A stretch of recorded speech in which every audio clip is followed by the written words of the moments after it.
Bonsoir à tous, merci de choisir Al-Oula pour vous informer. Tout de suite le sommaire de votre journal.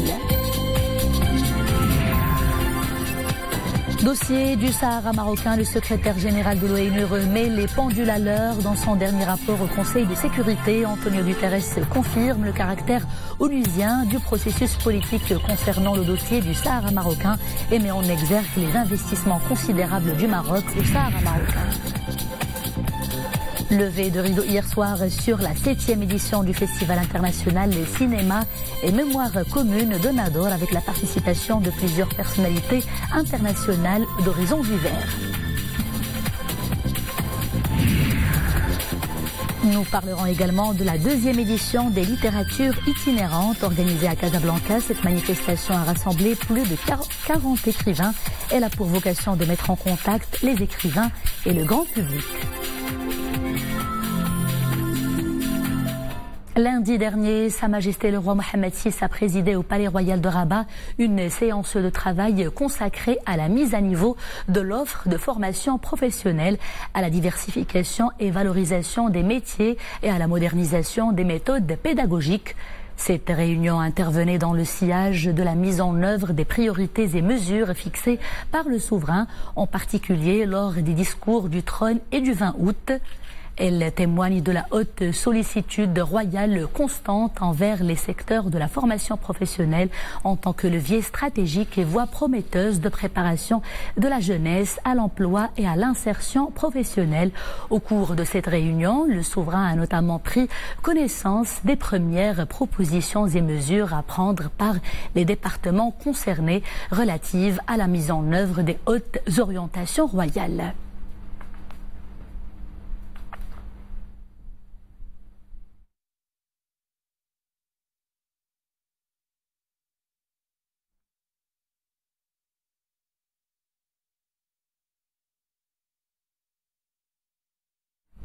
Dossier du Sahara marocain, le secrétaire général de l'ONU remet les pendules à l'heure. Dans son dernier rapport au Conseil de sécurité, Antonio Guterres a confirmé le caractère onusien du processus politique concernant le dossier du Sahara marocain, la légitimité des élus locaux au Sahara marocain et les investissements considérables du Maroc dans cette région ont été également confortés et mis en exergue dans le dernier rapport du secrétaire général de l'ONU.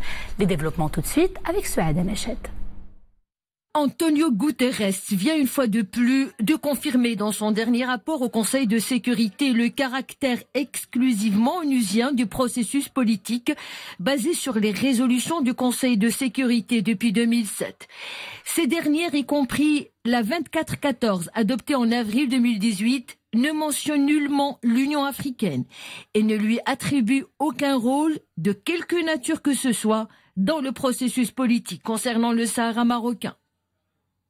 Le secrétaire général de l'ONU a mis en exergue les investissements considérables en infrastructures et les projets de développement économique dans les provinces du sud du Maroc. Le constat du secrétaire général est une reconnaissance par l'ONU des efforts déployés par le Maroc sous la conduite éclairée de Sa Majesté le Roi, qui a apporté une inflexion nouvelle afin d'assurer un développement économique intégré, durable et créateur de richesses pour les populations des provinces du Sud.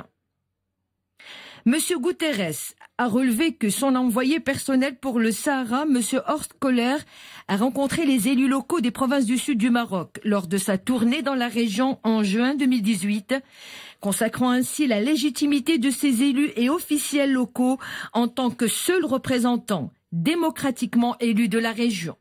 Le rapport souligne que plusieurs interlocuteurs rencontrés par M. Kohler au Sahara marocain ont exprimé leur plein soutien au plan d'autonomie du Maroc. Ils ont par ailleurs demandé à l'ONU de trouver une solution politique qui permettrait aux populations dans les camps de Tindouf de revenir à la mère patrie et de bénéficier du développement que connaît la région du Sahara marocain. Le rapport du secrétaire général de l'ONU au Conseil de sécurité dénonce les entraves imposées par le Polisario aux actions de la MINURSO, notamment les activités du représentant spécial et la liberté de mouvement des observateurs militaires de la mission.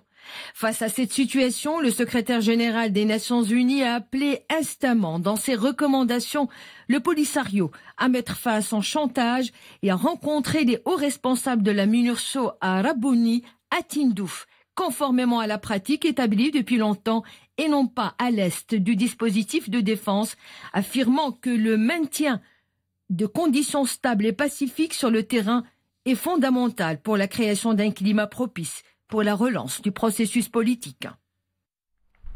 L'hécatombe routière continue de faire des victimes. Un nouvel accident de la circulation a eu lieu hier sur la route nationale numéro 13 reliant Azro al-Hajeb. Un camion est entré en collision avec un véhicule léger. Bilan 5 morts. Les dépouilles des victimes ont été transférées à la morgue de l'hôpital provincial 20 août d'Azro. Une enquête a été ouverte sous la supervision du parquet compétent pour élucider les circonstances de ce drame.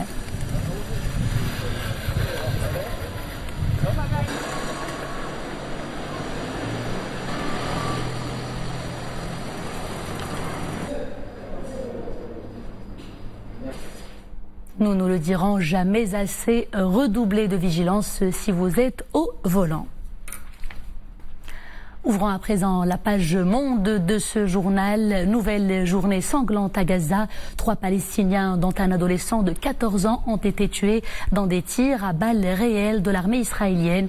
Les victimes participaient à des manifestations pacifiques le long de la frontière.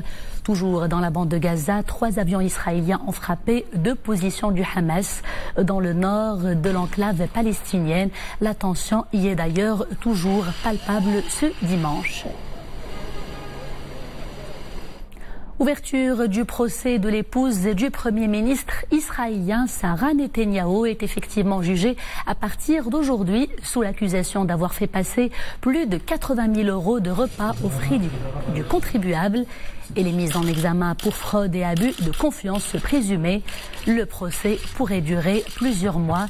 Il est supervisé par un panel de 3 juges en raison de la sensibilité politique de l'affaire. La tournée asiatique du chef de la diplomatie américaine se poursuit. Après Tokyo et Pyongyang, Mike Pompeo est à Séoul pour des entretiens avec le chef d'État nord-coréen. Des entretiens principalement axés sur la dénucléarisation de la péninsule. Les 2 responsables affichent en tout cas leur volonté commune d'organiser un 2e sommet entre le leader nord-coréen et le président américain. Un sommet qui se tiendra le plus tôt possible selon le chef de la diplomatie américaine.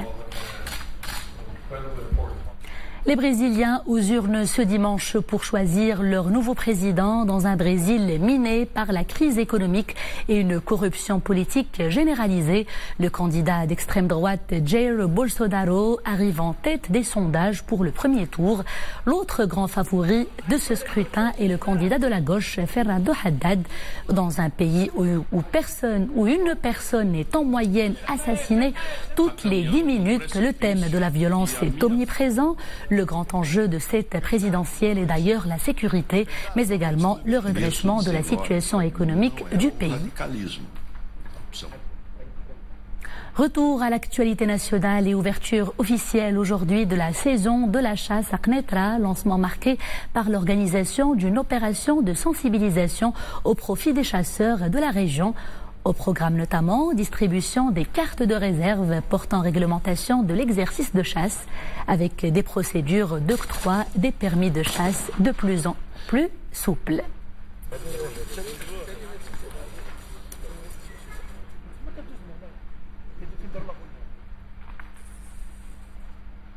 Page culture à présent, 7e art d'abord, levé de rideau hier sur la 7e édition du Festival international cinéma et mémoire commune de Nador avec la participation de plusieurs personnalités nationales et internationales d'horizons divers. Elles sont toutes venues mettre l'accent sur le rôle du dialogue et de la coexistence entre les 2 rives de la Méditerranée notamment.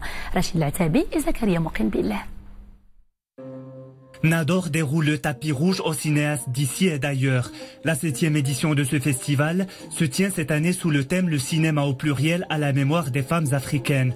Une expression de la volonté de favoriser l'interculturalité et de saluer la politique du Maroc en direction des pays africains. 8 longs métrages, 8 courts métrages et 9 documentaires sont en lice pour décrocher les prix du festival. Nous commençons à voir le résultat de notre travail, afin d'avoir des moyens pour remédier au passé douloureux commun.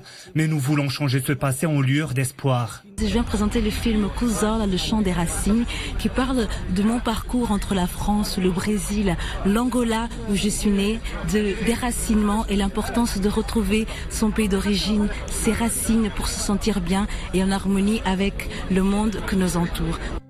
La cérémonie d'ouverture a connu la remise du prix international 2018, Mémoire pour la démocratie et la paix, décerné par le Centre de la mémoire commune à Madame Aïcha El-Khattabi, fille de feu Mohamed El-Khattabi, et à l'ancien chef du gouvernement espagnol, José Luis Rodríguez Zapatero, pour leurs actions en faveur de la promotion des valeurs de la paix et de la démocratie. La paz es la gran tarea. Nous devons œuvrer pour la paix, c'est l'effort dont on a besoin afin que l'on puisse vivre dans la bonne entente et le dialogue. Comme vous savez, j'ai toujours été un grand défenseur de l'amitié maroco-espagnole. Lors de cette soirée, des hommages sont rendus à des figures du 7e art, dont Najib Amhali, acteur et humoriste hollandais d'origine marocaine, Hafid El-Aïssaoui, l'un des fondateurs du festival, et Farouk Aznabet, artiste marocain. D'édition en édition, cet événement se veut la consécration de la culture de la paix, des droits de l'homme et de la promotion des valeurs humanistes. Après Rabat l'année dernière, c'était au tour de Casablanca d'accueillir hier la 2e édition des littératures itinérantes, une manifestation qui a pour vocation de mettre en contact les écrivains et le grand public. Près de 40 écrivains étaient au rendez-vous, accompagnés pour la plupart de leur tout nouvel ouvrage. Mohamed Mouftakir et Dominique Orlando.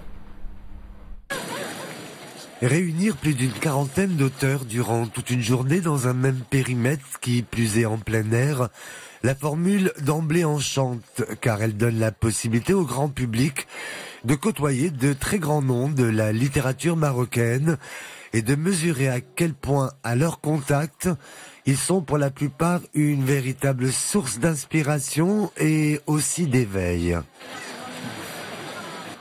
Je suis assez surpris parce que je croyais que les Marocains ne lisaient pas. Je m'aperçois aujourd'hui que les Marocains lisent. Et ils lisent et ils ont un rapport spécial avec l'auteur. Un lecteur français a un rapport intellectuel avec l'auteur. Un Marocain, il a un rapport intellectuel et affectif avec l'auteur. Cela est probablement dû aussi à la très grande variété des ouvrages que chacun est venu ici défendre et qui sont pour les lecteurs la garantie de pouvoir accéder à tant d'univers syntaxiques, à tant d'histoires de vie. Alors, ce livre tourne autour d'une amitié entre 5 personnages qui sont en fait liés par des silences. J'ai vécu à Genève pendant 30 ans.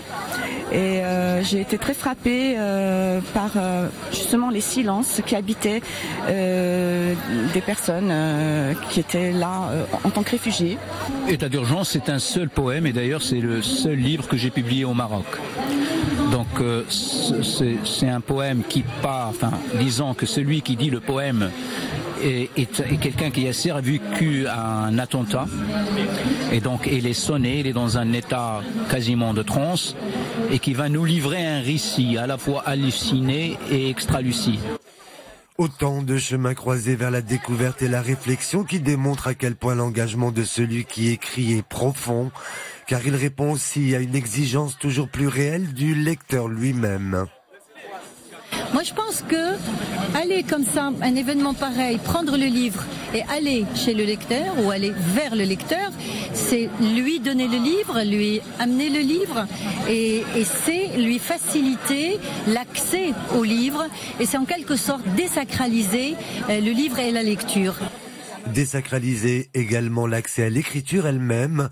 52 nouvelles rédigées par de jeunes adolescents ont été soumises à l'appréciation d'un jury. Nous avons une jeunesse qui aspire à l'expression de soi. Ce qui est frappant, c'est que c'est souvent, et c'est le plus souvent, presque majoritairement et presque exclusivement, une écriture de l'intimité, comme si à la fois le monde extérieur n'était plus aussi prégnant qu'il l'a été pour les écrivains de la génération antérieure. Donc c'est en même temps l'émergence de l'individualité et en même temps une sorte de désaffection du social aussi. Après Rabat et Casablanca, le voyage se poursuivra l'année prochaine dans la ville du Détroit. Tanger, dont on sait qu'elle a inspiré beaucoup de grands auteurs, de Paul Bowles à Samuel Beckett. Vitrine incontournable de l'art contemporain africain, l'exposition Arkan Africa est de retour. Ça se passe au centre culturel de la Fondation Mosquée Hassan II à Casablanca. Cette 4e édition offre un programme aussi riche que varié. En plus de la peinture, elle met en avant la photographie, la vidéo artistique et l'installation également. Amin Hennaoui et Zakaria Moyen Billah. L'art pictural africain, dévoilé dans toute sa richesse et sa diversité. Plus de 50 artistes de différents pays y prennent part. De grands noms de l'art contemporain et aussi des jeunes talents. Depuis sa première édition en 2015, Arkan Africa rend hommage à l'art et à sa capacité de mettre en commun des artistes de toutes les tendances et de toutes les origines. Nous voulons créer un espace d'échange où les artistes peuvent se rencontrer et discuter d'un sujet important qui est le style africain. Cette exposition est le fruit de nombreuses résidences collectives d'artistes. Objectif, dépasser le cadre de la scène contemporaine africaine pour œuvrer à l'union de tous les artistes du Sud dans la symbiose et le métissage. Ce qu'on a fait à Bouknadel pendant, on peut dire 10 jours avec d'autres jeunes qui n'ont jamais été initiés à la peinture. Tout s'est bien passé. Aujourd'hui, c'est le grand jour pour le vernissage. Je suis heureux de voir autant du monde qui vient pour admirer ce qu'on fait. C'est un échange d'expériences entre des artistes de différents pays africains où l'on peut apprécier diverses cultures, expressions et écoles d'art plastique. Cet événement met en exergue d'autres expressions artistiques, la sculpture, la photographie, la vidéo, l'installation et la performance. Arkan Africa se poursuit jusqu'au 21 de ce mois. Musique à présent, comme chaque année, l'Orchestre Symphonique Royal entame sa saison artistique en grande pompe. Cette année, c'est l'Italie qui est à l'honneur avec notamment la soprano Luizella De Pietro et le ténor Leonardo Gramegna, des voix savoureuses qui ont fait chavirer les cœurs des mélomanes hier à El Jadida le temps d'un concert. Abdelrahman Ziane et Sarah Ketir. C'est avec un concert exceptionnel de musique classique italienne que l'Orchestre Symphonique Royal ouvre sa nouvelle saison artistique, et ce avec la participation de chanteurs lyriques italiens dont la soprano Luizella Di Pietro. Sono una soprano, una cantante d'opera italiana. En tant que chanteuse soprano italienne, je suis très contente d'être au Maroc pour promouvoir la musique lyrique italienne, accompagnée du formidable orchestre symphonique royal. Le public présent hier au théâtre Afifi à El Jadida a pu ainsi savourer des œuvres grands maîtres de la musique classique italienne.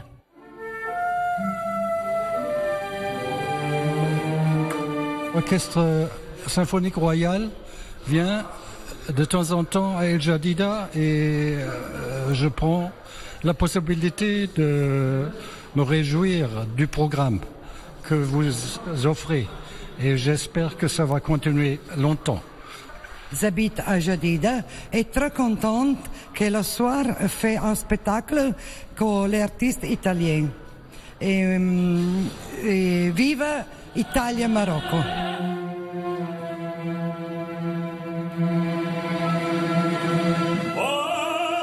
Soprano, mezzo-soprano et ténor, accompagnés de l'Orchestre Symphonique Royal, ont réussi leur pari, celui de faire voyager le public dans le célèbre répertoire de la musique classique italienne, le temps de cette soirée.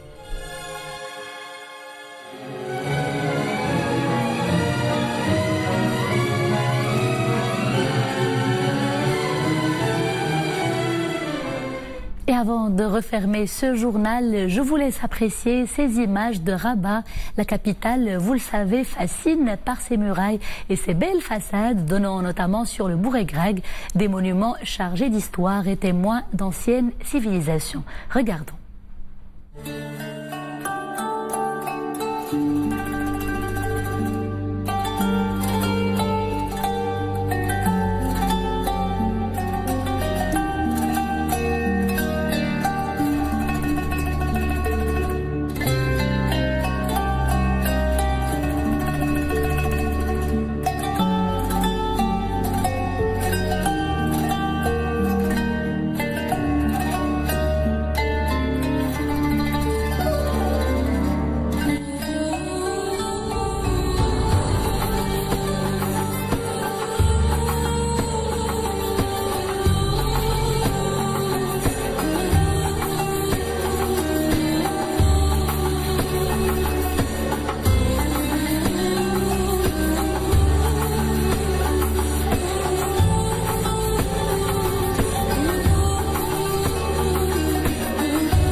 Des images aériennes à couper le souffle effectivement, et c'est ainsi que nous arrivons à la fin de ce journal.